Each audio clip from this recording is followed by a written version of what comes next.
Boa tarde, pessoal. Boa tarde. Joia, vamos dar início à nossa próxima palestra com o Nicolas, e o título é Cenário Atual da Cibersegurança, Desafios e Oportunidades. Então, Nicolas. Obrigado, Samuel. Valeu. Boa tarde, turma, beleza? À tarde aí, todo mundo acordado, tranquilo, tomaram um cafezinho antes de vir para cá? Top, muito bom. Primeiro, eu queria agradecer vocês de terem esse interesse em cibersegurança. Cibersegurança é um desafio muito grande. Os atacantes, infelizmente, estão muito à frente. Eles estão ganhando muito dinheiro, eles estão um passo à frente das empresas, das nações. Então, esse interesse genuíno de vocês por tema vai nos ajudar a terem mais talentos para a gente conseguir proteger as nossas empresas, proteger a nossa sociedade. Só para vocês terem ideia, hoje já são mais de 4 milhões de vagas abertas que não são preenchidas, porque faltam pessoas com esse conhecimento. E as faculdades e os cursos não conseguem formar pessoas na mesma velocidade quanto a demanda vem aumentando. Então, se vocês não estão em cibersegurança ainda e gostariam de vir para a nossa área, sejam todos bem-vindos. E um outro ponto que eu queria colocar aqui para vocês, não é só quem é de programação, tem vaga para quem é de marketing, quem está em direito, quem fez, a gente está falando de administração aqui com o Paulista, né?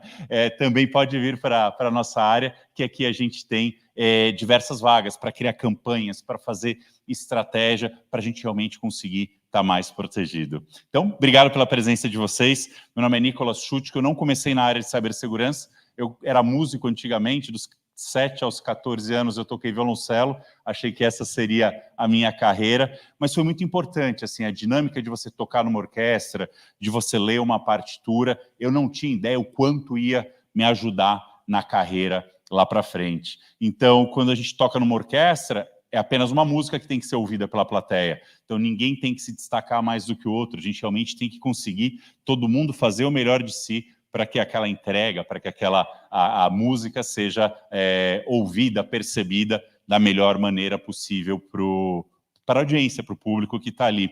Um outro ponto, quando você está lendo uma partitura, é como se você estivesse lendo um código, você lendo uma lógica de programação. Se você toca mais rápido, toca mais devagar, coloca um pouco mais de força ali para o som sair um pouco mais alto, coloca um pouquinho menos de força para sair mais baixo. E quando eu, infelizmente, eu não consegui seguir a carreira de música, eu fui fazer processamento de dados, foi aí que eu entrei na área técnica, e eu me saí muito bem em lógica de programação, porque aqueles símbolos que você interpreta da partitura tem muito a ver com os símbolos da lógica de programação, que depois, independente da linguagem que você vai usar, você tem que entender muito bem toda essa lógica. Então, eu comecei na parte de programação, desenvolvi por um bom tempo, depois comecei a montar redes de computadores e depois eu fui para a cibersegurança. Mas eu queria colocar um ponto que é muito importante. Hoje em dia tem muita tecnologia e IA que vão ajudar vocês a desenvolverem qualquer linguagem, vão agilizar muito o processo de desenvolvimento. Mas se vocês forem estudar, estudem a fundo o encanamento da internet, o encanamento da nuvem. Estudem a fundo as arquiteturas de sistemas, estudem a fundo os bancos de dados, porque é isso que vai fazer a diferença quando você estiver no mercado de trabalho, você estiver numa empresa, você não ser só uma pessoa que gera um código, copia e cola. A partir do momento que você entende todo esse contexto, você vai fazer sistemas muito mais robustos, com mais produtividade, sem gastar tanto recurso, e é isso que o mercado vem buscando. Então, quando você entende muito bem como tudo isso funciona por trás, o que você vai gerar de código ali por cima fica muito mais fácil. Faz sentido isso? Boa.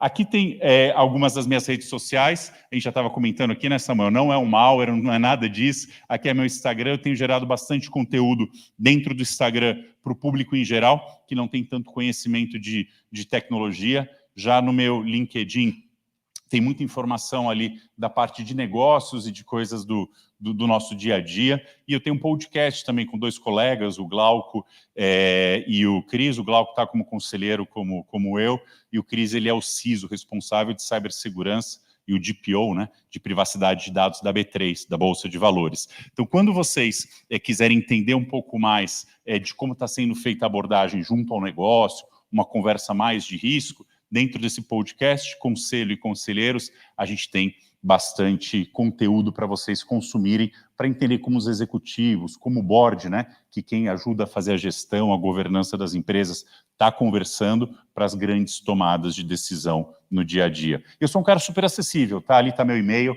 depois no final vai ter de novo. Qualquer dúvida, qualquer sugestão de carreira, por favor, entre em contato, que vai ser um prazer estar com vocês nessa jornada. O desafio que a gente tem hoje de cibersegurança, ele é muito grande. Esse desafio ele está dividido em 3 grandes partes. A primeira é o cybercrime, é onde esses hackers ganham muito dinheiro. No ano passado, quem acha que eles ganharam na casa de milhões de dólares, levanta a mão. Bilhão. Trilhão. Trilhão.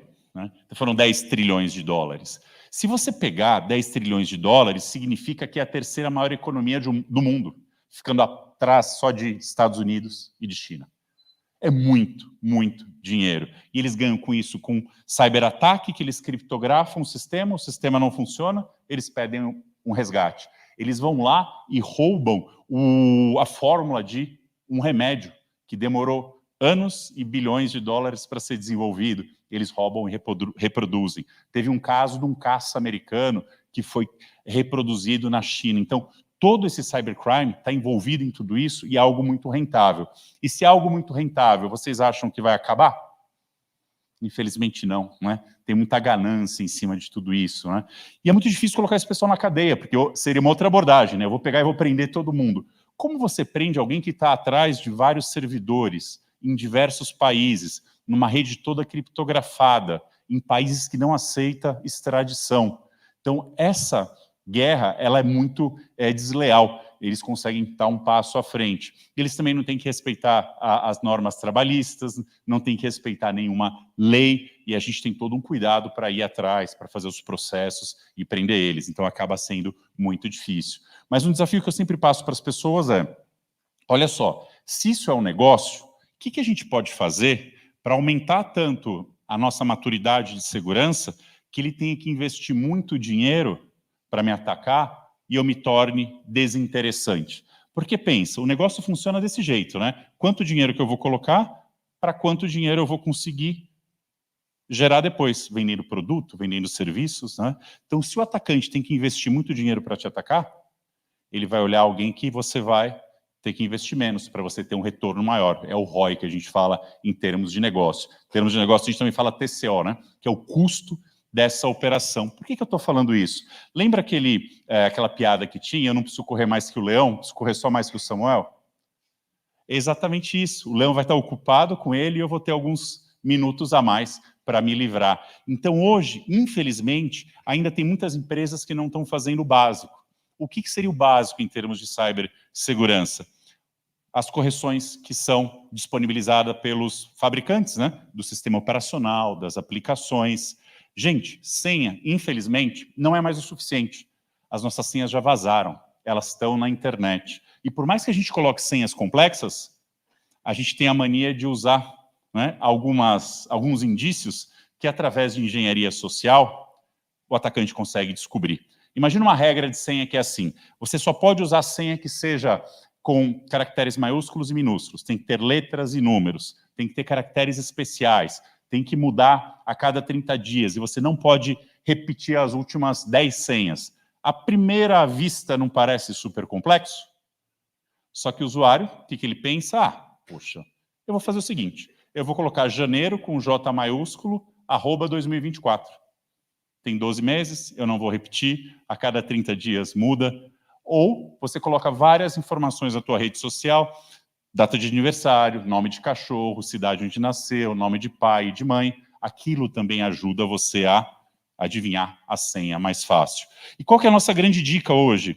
A gente tem que usar o duplo fator de autenticação. No nosso celular a gente já tem uma biometria, tem muitos computadores que já têm biometria, então a biometria acaba sendo muito importante, porque se a senha vazou, eles podem até usar a senha, mas não vão conseguir o acesso pela biometria. Ou, dentro do celular, a gente pode baixar o Authenticator da Microsoft, o Authenticator do Google. Então, todas as suas redes sociais têm que ter esse duplo fator de autenticação.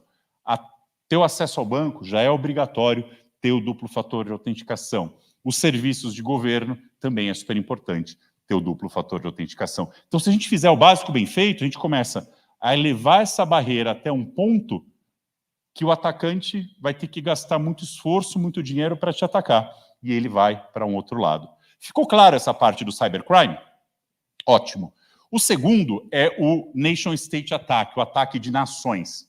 Aí essa questão do custo para fazer o ataque não entra na conta, porque ele tem um motivador que é muito grande. Esse motivador é chamado soberania nacional.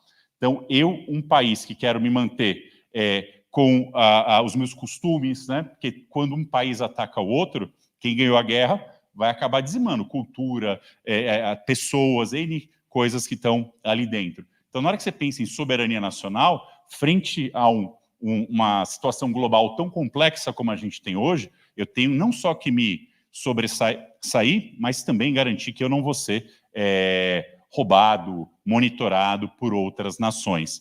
Um caso que aconteceu recentemente, que me chamou muito a atenção, foi aquele dos pagers, vocês viram? De Israel com o Hezbollah. Para você conseguir fazer um dispositivo eletrônico explodir, não vou saber dizer exatamente se algum foi superaquecimento, a gente teve ali a confirmação de que alguns tiveram explosivos dentro do pager. Olha a logística que você tem que fazer para aquele pager chegar no bolso do terrorista. Você tem que ter se infiltrado na cadeia de quem produz o pager. Você tem que ter conseguido colocar material que não faz parte da linha de produção ali dentro. Aquele pager tem que ter chegado para aquele... Entenderam a complexidade que tem? Mas Israel, ela está sendo ameaçada, então ela vai usar de todos os artifícios possíveis para conseguir se destacar nessa guerra cibernética. Então esse terceiro grande pilar acaba sendo a guerra entre nações. E o último é o hacktivismo. O hacktivismo, ele tem motivadores que são sociais, também tem de nações. Acho que é o mais conhecido grupo de hacktivismo é o Anonymous. Vocês já devem ter ouvido falar do Anonymous, né? Que eles vão lá e divulgam documentos de governo que estão ocultando informação real para a população, empresas que estão fazendo coisas que estão impactando o meio ambiente, mas eles estão fazendo de conta que não está impactando. Então, o hacktivismo acaba sendo realmente ali o terceiro grande pilar. E para as empresas, a gente tem que se preocupar com todas elas, para garantir que a gente consiga fazer o quê? Ter a continuidade de negócio, que eu consiga produzir o produto e te vender, que eu consiga gerar energia e entregar para a sociedade.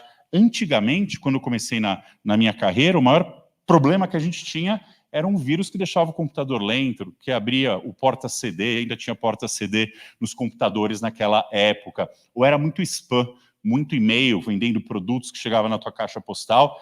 Nossa, você não conseguia produzir de tanto que você tinha que ficar deletando e-mail. Hoje não. Na hora que você tem um ataque, você, no teu e-commerce, não vende o teu produto. Se você é uma empresa de telemarketing, você não consegue atender os seus clientes porque teus sistemas caíram. Muitos startups estão indo ao mercado, quando ele começa a lançar o produto dele, já é criptografado, os dados já vazam, as empresas não conseguem nem lançar os seus produtos. Então essa dor de cabeça ela é muito grande. Antigamente não tinha esse impacto todo. Por isso que cibersegurança virou tão importante no dia a dia. E a figura do CISO, que é o responsável de cibersegurança das empresas, eles ainda têm outras duas preocupações, né? Além de ter que se preocupar com tudo isso, no Brasil, como a gente é uma nação mais tranquila, a gente não está tão exposto a esses ataques de nações. Acontecem, mas nem tanto quanto em outros países. O hacktivismo também, nós estamos mais expostos ao cybercrime mesmo, né? De roubarem nosso dinheiro, de sequestrarem os nossos dados, né? E eles conseguem fazer isso por diversas maneiras, né? Enviando um e-mail para você, usando engenharia social. Você clica no e-mail, ele infecta o teu computador e monitora o que você está fazendo, rouba o teu usuário e senha, mas tem duas coisas hoje que são mais preocupantes para esse responsável de cibersegurança. Esses grupos, eles são muito organizados. Eles vão lá e dão dinheiro para um funcionário da sua empresa para fornecer, durante o horário de trabalho, enquanto ele está em home office, o acesso. Então, olha, o computador é da tua empresa, o usuário e senha é da tua empresa, é muito difícil você detectar, eles chamam de insider, né? Alguém que está dentro e está realmente ali permitindo que esse pessoal faça o ataque. E as organizações criminosas tradicionais, que antes ficavam só nas ruas, já se infiltraram no cybercrime, porque ele é muito rentável. E um outro ponto que também gera um impacto muito grande são os terceiros, né? Hoje está todo mundo hiperconectado. Tem vários fornecedores de serviço que se conectam na minha empresa. E se eu tenho um prestador de serviço que ele é responsável por 50% dos produtos que eu preciso para produzir o meu, dos insumos, se ele for atacado e não conseguir me entregar, eu também não vou conseguir entregar meu produto para outro cliente. Então, esse ataque em cadeia da rede de terceiros conectadas, a gente também tem que tomar muito cuidado. Quando a gente vai para esse outro tema da inteligência artificial, o pessoal sempre me pergunta, né? Ah, Nicolas, os atacantes já estão usando para todos inteligência artificial? Não necessariamente. Porque lembra que eu falei, né? Que ele quer investir o mínimo de dinheiro no ataque para ter o maior retorno? Ainda é muito caro você usar a inteligência artificial para fazer ataques complexos. Então, enquanto a gente não fizer esse básico para elevar essa barreira, eles vão continuar fazendo o ataque tradicional. Porque eles não querem atacar a empresa A ou B, eles querem pegar o dinheiro de quem está disposto a pagar, de quem foi atacado. Então, fica um pouco mais fácil. Aonde que está a inteligência artificial sendo utilizada? Naqueles ataques de nações que eu tinha comentado com vocês. Teve um caso que me chamou muito a atenção. Aconteceu uma reunião que subiram todos os executivos de uma empresa numa reunião do Teams, junto com o CFO, o responsável de finanças da empresa. E foi uma conversa com câmera ligada, todo mundo conversando. Nessa reunião, eles aprovaram 5 pagamentos, totalizando 25 milhões de dólares. CFO, né, junto com eles, debateram, aprovaram, pagou. Acreditam que essas pessoas que estavam na reunião não eram os executivos da empresa? Eram os atacantes. Então, com as imagens disponíveis na internet, eles conseguiram emular esses outros executivos. O único que era a pessoa real, ela mesma, era o CFO, e essa empresa perdeu 25 milhões de dólares. Imagina na nossa sociedade, nossa tia, nossa mãe, os nossos avós, se receber uma ligação com a nossa voz. Com a voz diferente, né? Elas já acabam pagando, né? Então a gente tem que tomar cada vez mais cuidado. Teve uma outra que me chamou muito a atenção também, que foi uma empresa que trabalha com cibersegurança. Ela fez um processo seletivo onde tinha uma vaga que era muito específica, tinha que passar por vários processos de entrevistas. Essa pessoa, né, se passou por um americano, passou em todo o processo seletivo, passou pelo background check. Quando você passa nesse processo seletivo, eu te pergunto, quais empresas você trabalhou? Você pode me passar algumas referências? Aí você me passa, né? Eu trabalhei com a Maria, com o José, dessa empresa, e aí você vai lá, a empresa que está contratando liga, e aí o Nicolas trabalhou bem nessa empresa? Trabalhou. Quanto tempo? Ah, pô, todas as informações bateram. Aí eu vou lá e te contrato. E ele passou por todo esse background check. Na hora que ele recebeu o computador para começar a trabalhar na empresa, que ele plugou na rede da empresa, os monitoramentos de cibersegurança ficaram malucos, piscando igual a árvore de Natal. Por quê? Acredita que ele era uma pessoa da Coreia do Norte, que tinha feito todas as conexões através de uma VPN para fazer de conta que está nos Estados Unidos, que usou engenharia social para passar essas referências falsas, para conseguir estar operando dentro dessa empresa de cibersegurança para vazar as informações. Ou através dessa empresa de segurança, chegar nessas empresas que prestam serviço. É absurdo a gente pensar numa coisa dessa, mas já é uma realidade. Então, a inteligência artificial tem sido um desafio muito grande. Eleições também a gente tem que tomar cuidado, né? Porque nem sempre é aquela pessoa que está falando, aquele candidato, aquele político, ele está sendo manipulado através dessas imagens, né? A tecnologia está muito evoluída, então a gente tem que tomar muito cuidado com isso. Porque eu vejo o pessoal utilizando IA na parte de programação, com os programadores que eu converso, eles falam assim, Nicolas, quem está começando a programar agora, é difícil ter muito proveito da IA, porque acaba gerando muito código, mas não tem aquela bagagem que eu falei para vocês antes, né? De conhecer o encanamento, de conhecer a estrutura, a arquitetura do banco de dados. Quando você já é um dev sênior, você já entende muito bem como tudo funciona por trás, e aquela parte massiva de você programar, você já vai dar todos os direcionamentos. Na hora que o código vem, ele já vem melhor, vem mais ágil, né? Então, invista um tempo que vocês estão aqui na faculdade para estudar esse encanamento. Desculpa repetir mais uma vez, mas realmente é o que é mais importante. Porque aí depois, quando isso estiver muito pacificado, claro para vocês, vocês vão produzir como ninguém, mas essa base vai estar muito forte. A outra coisa que o pessoal fala, a IA vai tirar o emprego das pessoas. Eu acho que, eu vou falar em geral agora, tá? Não é só focado em cibersegurança, porque tem muitas vagas abertas. A IA não vai tirar o emprego de ninguém. O que vai acontecer é que diversas áreas você vai acabar perdendo o emprego para alguém que usa a IA. Então, a partir do momento que você estudou IA, você tem vários benefícios para escrever mais rápido, para escrever melhor, para criar mais conteúdo. Não que ela vai estar fazendo tudo para você, porque a IA ela só produz conteúdo de qualidade quando você contextualiza muito, quando você passa os artigos, quando você gera as fontes. Se você pedir para ela gerar aleatoriamente, se não tomar cuidado, ela pode alucinar e criar algo para você que não existe. Os centros de ensino hoje mais maduros, eles estão permitindo e incentivando o pessoal a criar IA, mas sabe o que eles pedem depois para validar? Os teus prompts. Então, quando você tem prompts mais elaborados, mais complexos, você automaticamente tem um resultado melhor. Se você tem um prompt muito simples, né? Escreva esse tema, vai usar coisas muito aleatórias. Então, essa parte de engenharia de prompt é muito importante e também a bagagem que você tem para fornecer essas informações. Faz sentido essa parte do IA, de como gerar o conteúdo? Boa. Então, quando a gente fala em cibersegurança, ou quando vocês estiverem desenvolvendo sistemas para a empresa, uma outra dica que é super importante é entendam o negócio. Vou reformular. Entendam a fundo o negócio da empresa que você está trabalhando. Porque o pessoal, hoje em dia, eles não querem só que você vá lá e produza um sistema. Se você entender como toda essa empresa funciona, desde, né, vamos supor que é uma empresa de aço.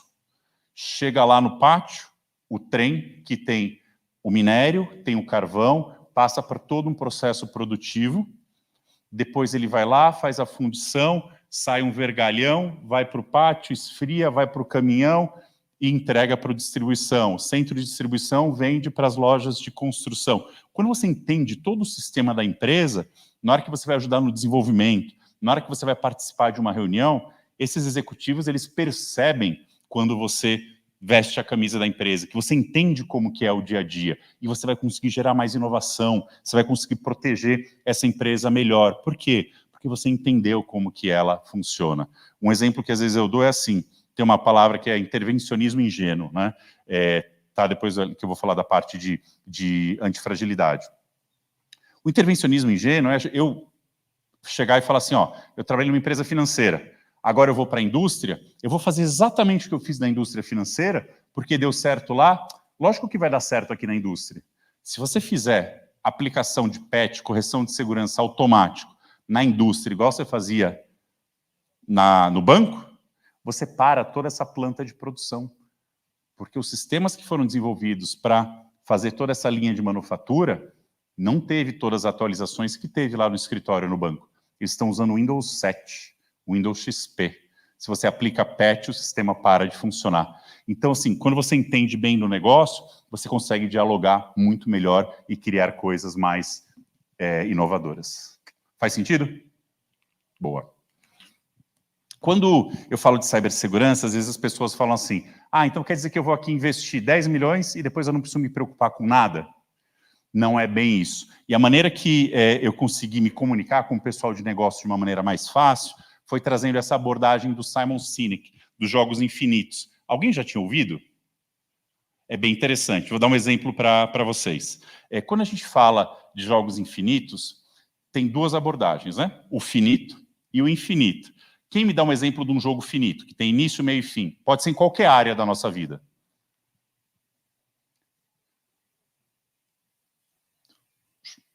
Um exemplo qualquer. Um esporte, xadrez. Xadrez empata também? Não, talvez seja... Empata, né? Então não seria um bom exemplo. Futebol americano, não empata. Então você tem que ir lá jogar o jogo com a quantidade de jogadores, que a regra diz, pela duração que tem que ser feito, e no final tem que sair um vencedor e tem que sair um perdedor. Isso é um jogo finito. Na hora que a gente vai para o jogo infinito, no nosso dia a dia, seria muito como cuidar da nossa saúde. Eu fui lá hoje de manhã, fui na academia, no almoço eu me alimentei bem, e o que eu vou ter que fazer amanhã? Vou ter que ir na academia, vou ter que me alimentar bem, e assim continua. Eu vou ganhar esse jogo? Não. Você vai ganhar mais qualidade de vida, você vai ganhar mais longevidade, mas você vai ter que repetir e fazer isso todo dia. Não tem como. Na nossa relação com os nossos familiares, com o nosso cônjuge, a gente... eu já casei com a minha esposa, o jogo está ganho. É por aí? Não. A gente vai melhorando a cada dia, vai evoluindo, vai fazendo coisas que geram mais cumplicidade, intimidade, e essa relação ela fica melhor durante o tempo. Uma guerra, quando teve lá, por exemplo, a guerra do Vietnã, os Estados Unidos queria ir lá e ganhar a guerra, né? Os vietnamitas não, eles queriam sobreviver, eles queriam cuidar da soberania nacional dele. E quando você fala de uma coisa tão profunda como essa, você tira forças da onde você nem imagina. E, lógico, eles conheciam bem o terreno, eles também tinham toda a estratégia deles. Mas o problema que gerou esse conflito é que os Estados Unidos queria ganhar e eles queriam perpetuar a nação deles. Então, quando você tem dois jogadores que estão no mesmo jogo, finito contra finito, tá tudo bem. Quando você tem um jogador que está nessa abordagem infinita e aparece alguém que tem essa abordagem infinita, gente, dá uma bagunça enorme. Um exemplo que o pessoal dá muito é o da Apple, né? A Apple sempre está olhando lá na frente. Ela não está olhando muito para o lado, para os concorrentes, né? Mas tiveram empresas que falavam assim, eu vou lá e vou ganhar da Apple. Ficaram pelo caminho, né? Acho que nem é da época de vocês, tem a Kodak que fazia aquelas câmeras analógicas, né? Ela foi uma empresa que desenvolveu a câmera digital. Mas ela estava ganhando tanto dinheiro vendendo a patente da câmera digital que ela esqueceu dela mesma se transformar. E ela acabou ficando no jogo. Por que eu estou dizendo isso? Lembra que eu falei que o atacante ele é o cybercrime, ele está buscando algo financeiro? Enquanto ele estiver ganhando, enquanto ele estiver fazendo isso, ele vai continuar. Então a gente não vai ganhar do atacante. A gente tem que ter essa postura de todo dia ficar um pouco melhor.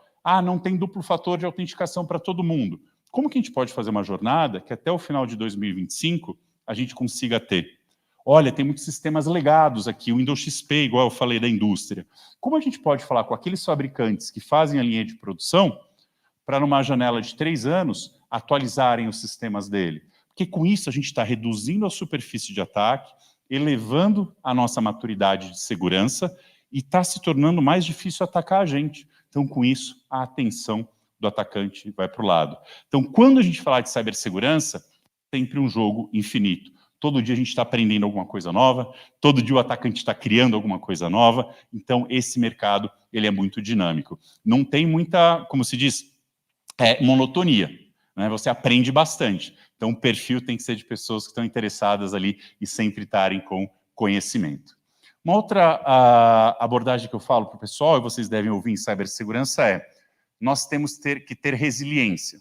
O que eu digo resiliência o negócio tem que ter, ele tem que estar sempre disponível, está sempre operando, sempre vendendo, sempre entregando, mas nós, profissionais de cibersegurança, temos que ter essa postura, que é uma postura antifrágil. O que é essa postura antifrágil? Vou dar um exemplo para vocês. O que é frágil é simples de entender. Uma taça de cristal, a nossa mala, quando a gente vai despachar, né, que tem que colocar lá o adesivo frágil para não quebrar nada, né? O que é resiliente, ele é robusto. Então, pensa numa palmeira, quando está no meio de uma tempestade, que ela enverga e não quebra. Mas quando acaba a tempestade, ela voltou com um design diferente, melhor para, na próxima tempestade, não passar por esse quase quebrar? Não, mas ela é resiliente, né? Uma placa de aço, uma porta gigante, ela é resiliente? Ela é. Você vai bater, não vai abrir. Mas ela vai estar melhor, vai desenvolver um novo sistema para evitar que o ladrão chegue até lá? Não, ela vai estar sempre ali, né, buscando esse impacto e protegendo as empresas. Quando a gente fala do antifrágil, não sei se vocês já ouviram na mitologia aquela história oh meu Deus, como chama? Dos 12 trabalhos de Hércules, que ele tinha que matar a Hidra de Lerna. A Hidra de Lerna é um monstro que tinha várias cabeças, né? Então, quando ele cortava uma cabeça, nasciam 2. Então, imagina, né? Um animal que ele busca o choque, porque quanto mais você machucar ele, mais forte ele fica. E aí ele usou uma estratégia de cortar a cabeça e cauterizar. Ele queimava aquele pescoço para não nascer outra cabeça. Aí ele descobriu que no final tinha uma cabeça que era imortal. Gente, isso realmente é uma abordagem antifrágil, né? Porque quanto mais você vai e ataca, mais forte fica. Aí esse mito acaba com ele colocando uma pedra gigante em cima dessa última cabeça, que é imortal, ela não tinha força para levantar, mas não morreu. Então, nós de cibersegurança, a gente tem que ter essa inquietude de ser antifrágil. Se a gente receber um ataque hoje, por onde que ele entrou? O que eu posso fazer para esse ataque não entrar mais por aqui? Eu colocar mais barreiras, colocar talvez mais processo, colocar mais governança. Tudo isso a gente acaba discutindo e implementando no nosso dia a dia, porque quando a gente for lá e resolver isso, no dia seguinte, o que vai acontecer? Os atacantes vão achar uma nova brecha, achar uma nova abordagem. E a gente vai ter que chegar lá e também criar mais uma barreira, ter mais uma abordagem. Faz sentido essa postura antifrágil? Interessante. Alguém já tinha ouvido falar do antifrágil também? Não. Esse é o do Nicolás, meu xará, Nassim Taleb. Ele, de formação, ele é um matemático. E ele fez grandes fortunas na Bolsa de Valores. E ele sempre conseguiu ganhar muito dinheiro nos piores momentos da Bolsa de Valores. Então, ele tem essa característica antifrágil bem aflorada. E ele teve que criar essa palavra, porque essa palavra não existia. E ele explica que não existia porque o resiliente não é exatamente o contrário do antifrágil. Né? Então, boa. E uma coisa que eu queria compartilhar com vocês dessa minha carreira, né? Eu tinha comentado que no início não tinha nada a ver com tecnologia, com cibersegurança. Tive uma empresa no início, comecei a empreender com 20 anos, bem cedo. É bem difícil empreender, acho que tinha que ter mais bagagem de administração do que vontade e conhecimento técnico. Naquela época eu era bem técnico, mas foi importante, porque eu consegui desenvolver algumas soluções, produtos, foi bem legal. 2 anos a empresa foi muito bem, 2 anos, infelizmente, ela foi muito ruim, né? Eu tive que fechar essa empresa. Mas a partir do momento que você está à frente do negócio, que você está com o cliente, está vendo a parte de imposto, administração, você ganha um conhecimento prático que é muito difícil você ganhar só na teoria. Então, sempre que vocês tiverem uma oportunidade de empreender, mesmo que em paralelo, criar um produto, lançar no mercado, façam, porque isso te dá muita experiência.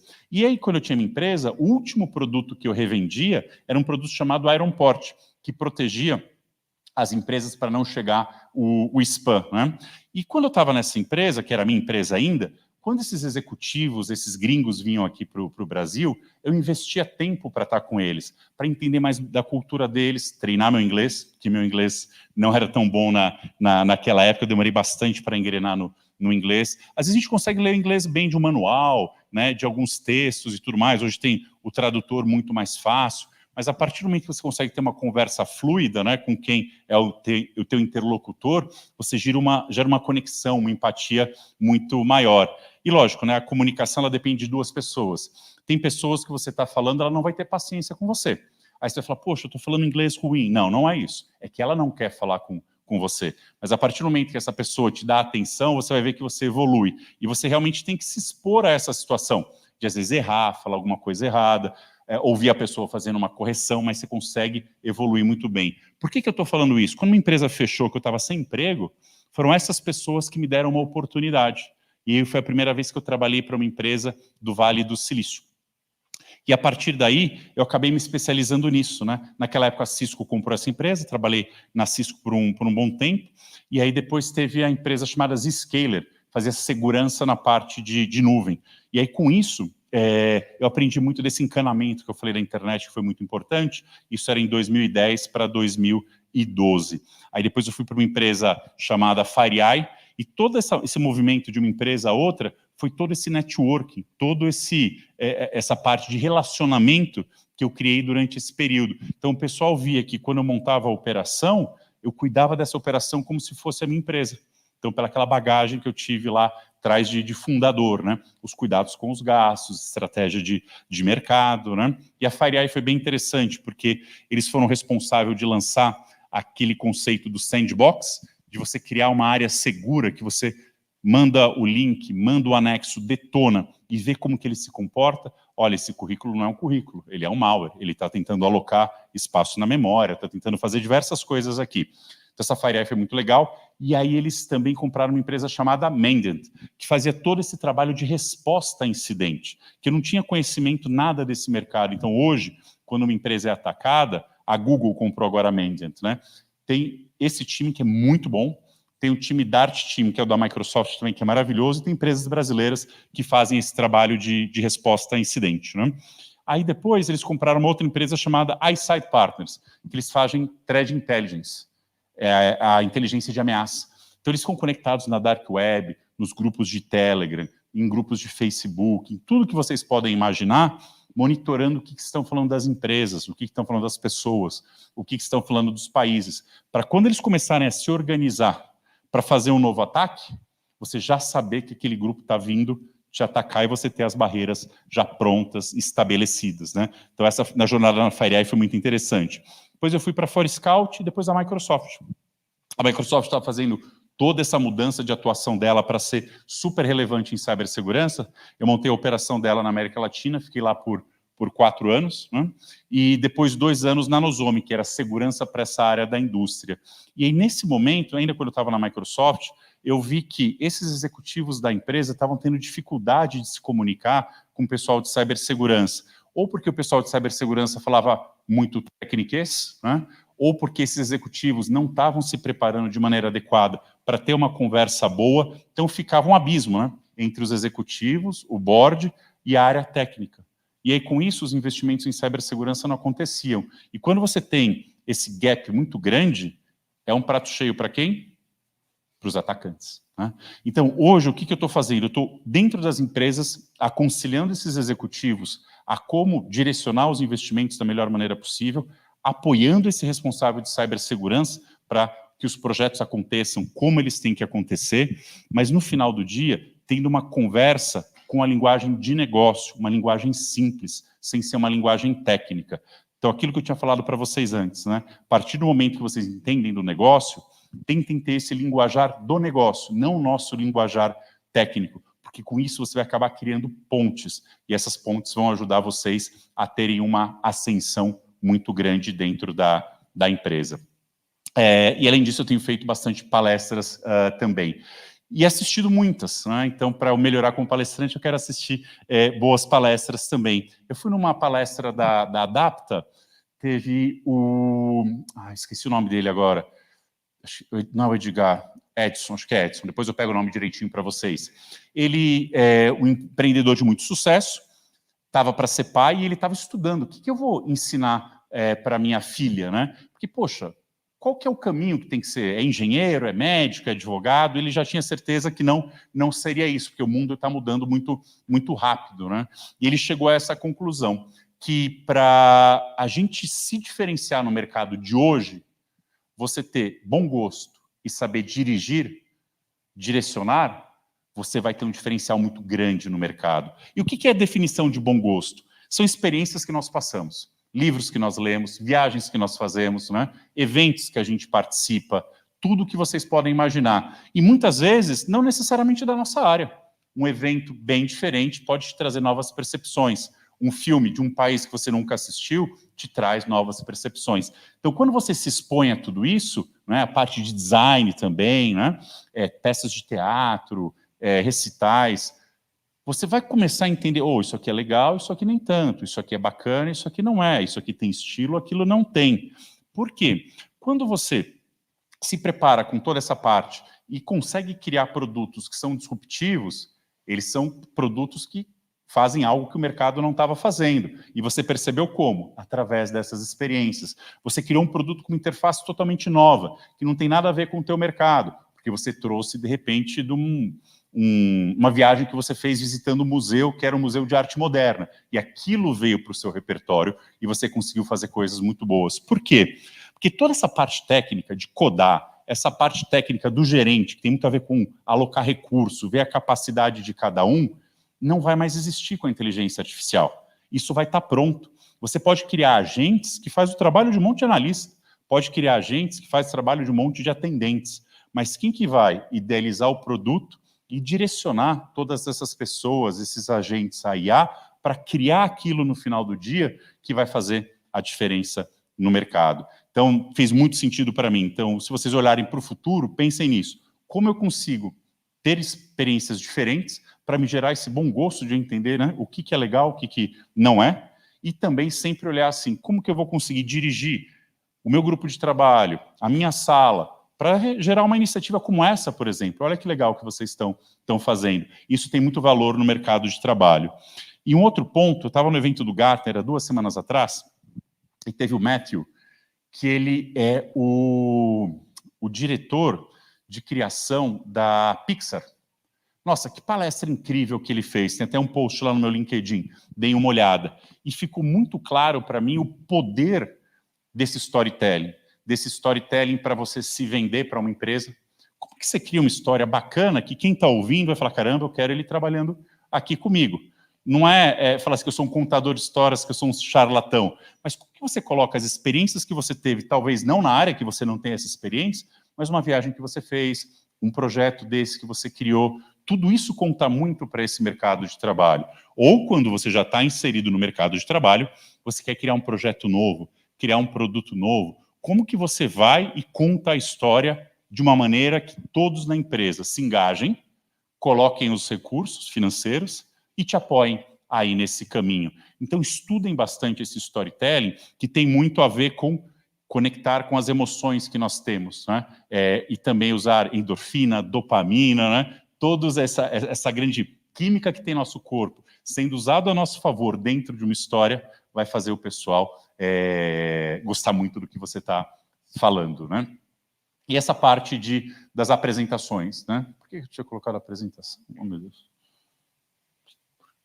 Acho que era alguma outra coisa.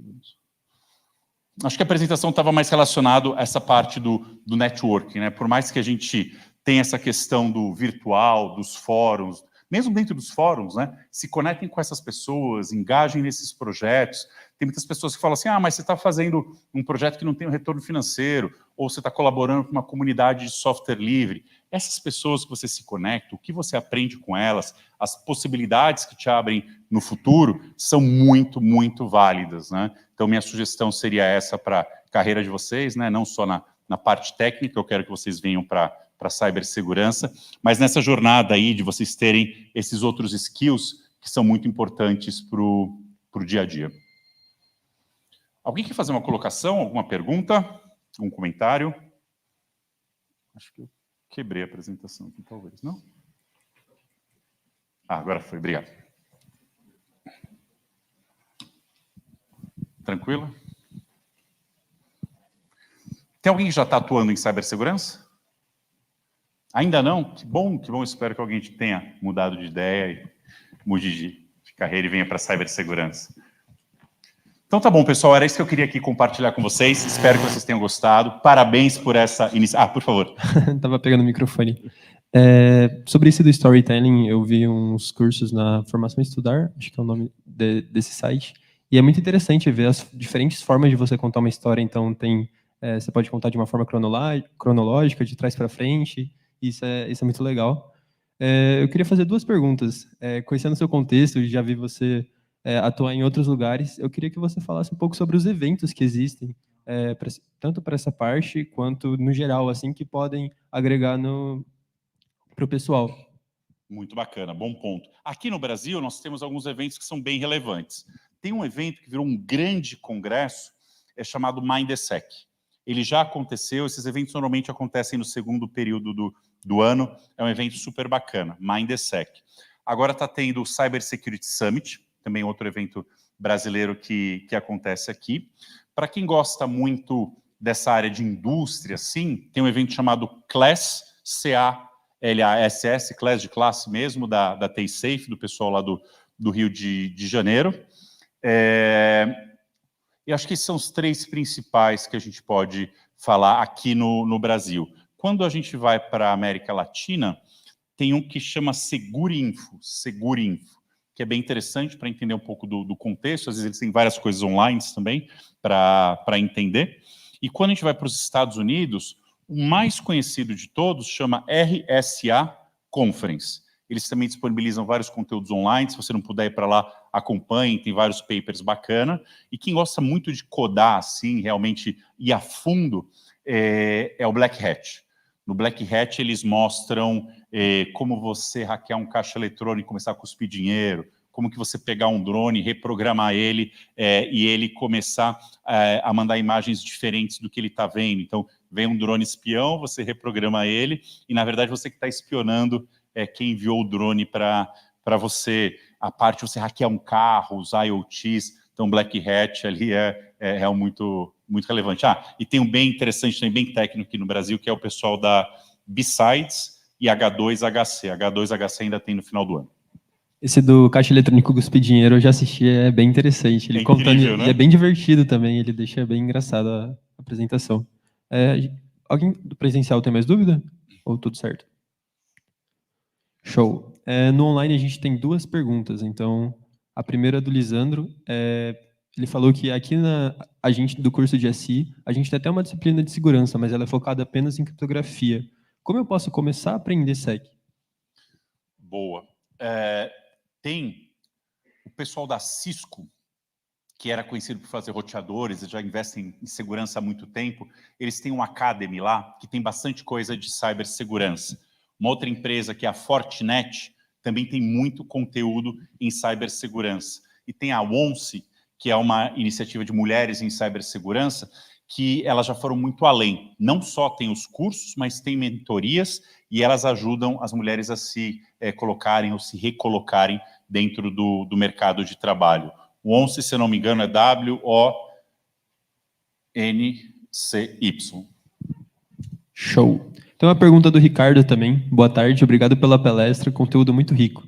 Gostaria de perguntar quais são as motivações por trás do hackativismo e como essas ações afetam empresas e governos. Ótimo. Quando você tem uma motivação política, religiosa, ou mesmo da sua nação, vamos supor que eu sou aqui do interior de São Paulo e o meu estilo de vida diz, eu não quero muita gente em volta, eu gosto de preservar a natureza, eu amo os animais, esse é meu estilo de vida. E, de repente, do dia para a noite, vem uma indústria e desmata tudo, começa a ter trator, começa a construir um monte de casa em volta para os funcionários, começa a poluir tudo, você vê bichinho morto na estrada.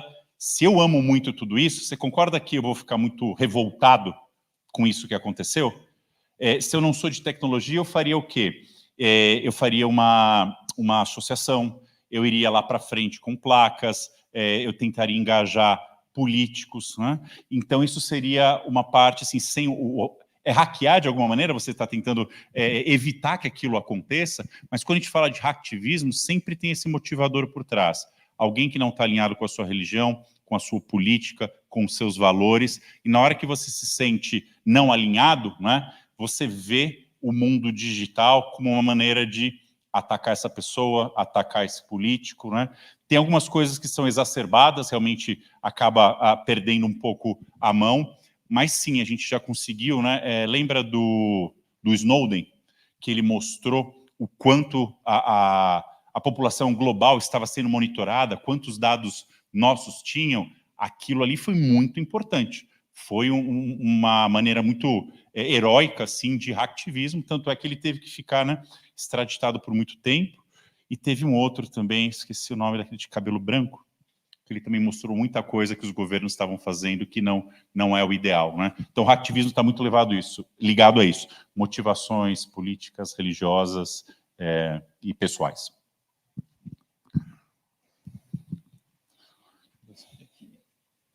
Muito bom, que palestra boa. Eu acho que, não sei o pessoal, mas eu sempre, quando vejo uma palestra de segurança, eu sempre fico com medo de sair de casa depois, de tantas informações que você vê, que nem esse da bomba, não é bomba. Do pager lá aqui, né? Exatamente. Esse descobrir a senha também, aquilo. Realmente, a gente tem esse mecanismo para deixar a senha mais difícil, mas o usuário, com preguiça, claro, coloca num bloco de notas, anota em algum lugar e acaba deixando suscetível a ser invadido. Uma dúvida que eu tenho também mas na parte de carreiras, quando é o momento certo, sei lá, que nem acho que muitos estão procurando estágio aqui, é o momento certo de aplicar e qual, sei lá, diferencial a gente poderia ter que ajudaria a ingressar numa carreira dentro da segurança da informação? Perfeito. Para você começar nessa carreira, basta você realmente ter vontade, porque tem muitos cursos que, se você quiser avançar um pouco mais rápido do que na faculdade, estão disponíveis. As empresas que precisam desse profissional, quando você entra, já tem uma linha de você treinar e capacitar dentro dessas empresas. Então, eles vão levar muito mais em consideração o soft skill, né? Como que você se porta na reunião, como que você aprendeu a estudar sozinho, quais projetos você fez junto a uma comunidade, junto à sua universidade, porque o hard skill que a gente fala, né, que é você aprender a codar, aprender a fazer um pen test, atender um chamado e ajudar a ter um computador mais seguro, isso tudo é treinável, né? Lógico que o soft skill também você amadurece, você tem mais experiência, se expõe a situações mais complicadas, mas se nessa primeira reunião você já demonstrarem vontade de aprender, vontade de iniciar na carreira, eu digo que tem uma grande chance de você conseguir entrar na empresa. Uma outra coisa que eu levanto uma bandeira assim, que é muito complicada, e eu já fiz isso também, às vezes a gente publica uma vaga, e na hora de descrever a vaga, seria eu olhando no espelho. Nós somos únicos, né? Indivíduos. Ninguém vai ter a mesma experiência que eu tive, feito as mesmas coisas que eu fiz. Então lembrem disso, na hora que alguém escrever uma vaga, ele está falando várias coisas que acho que ninguém tem. Então, não se sintam amedrontados, intimidados, de repente falar assim, essas duas coisas aqui eu não tenho. É muito difícil todo mundo ter tudo. Então, se expõe a esse acaso. Às vezes, fica um frio na barriga, se aplica a vaga, na hora da entrevista, seja transparente. Olha, infelizmente, esses 2 pontos aqui eu não tenho, mas eu faço isso, eu aprendo rápido, eu já estudei algumas coisas desse ponto para vir preparado melhor para a reunião, né? E aí você consegue essa oportunidade. A ONCE demonstrou uma vez um estudo que mostra que para as mulheres ainda é pior. O homem é mais cara de pau. Ele chega lá, eu vou lá, enrolo na hora, dou um jeito.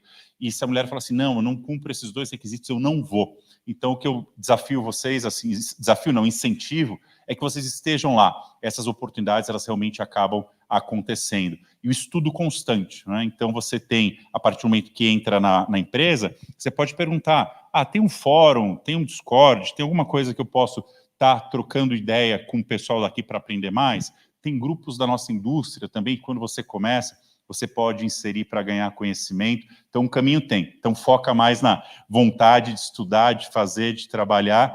E, às vezes, acaba acontecendo isso, né? Você vai ter que trabalhar um pouco mais de final de semana, estudar um pouco mais à noite. Mas, na hora que você deslancha, a pista é muito grande. Muito obrigado. Uma salva de palmas, então, pessoal, para o Nicolas. Valeu. Obrigado, senhor.